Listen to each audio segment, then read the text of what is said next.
Hello दोस्तों, नमस्कार। मैं हूं सुनैना मौर्य। स्वागत करते हैं अपने यूट्यूब चैनल पर। आप सभी लोगों के बीच बहुत ही प्यारा देशभक्ति गीत लेकर आई हूं। बहुत ही दर्द भरा है, आप लोग सुनिए। अच्छा लगे तो लाइक सब्सक्राइब कर दीजिएगा। हो कैसन भीड़ लगल है, हो कैसन भीड़ लगल है दुआर माए बलम जी। हे कैसन भीड़ लगल है दुआर माए बलम जी। काहे तिरंगा में लिपटल अइला घर माए बलम जी। काहे तिरंगा में लिपटल अइला घर माए बलम जी। चूड़िया कंगनवा खन के गोरी रे कलाई में, मांग के सेनुरवा के बा चटकल ललाई में।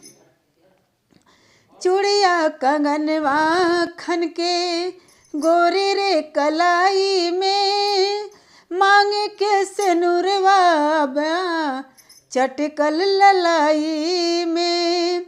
हे उठा नजर भर निहारा मोर सिंगरवा ए बलम जी।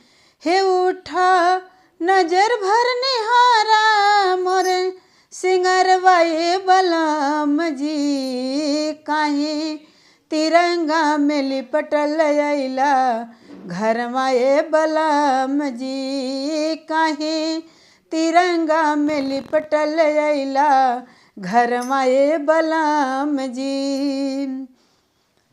कोठवा अटारी सुन सुन बा नगरिया, गले गलियारा सुन सुन बास जरिया। कोठवा अटारी सुन सुन बा नगरिया, गले गलियारा सुन सुन बास जरिया। हे पिया बगिया के हवा पपी हरवाए बलम जी। काहे तिरंगा में लिपटल अइला घर माए बलम जी। काहे तिरंगा में लिपटल अइला घर माए बलम जी। सातो जन्म के वादा काहे ना निभैला, पिया निर्मोही हाय हमें बिसरवला। सातो जन्म के वादा, सातो जन्म के वादा काहे ना निभैला, पिया निर्मोही हाय हमें बिसरवला। कि कैसे पार होई जिंदगी के भंवरवा ए बलम जी।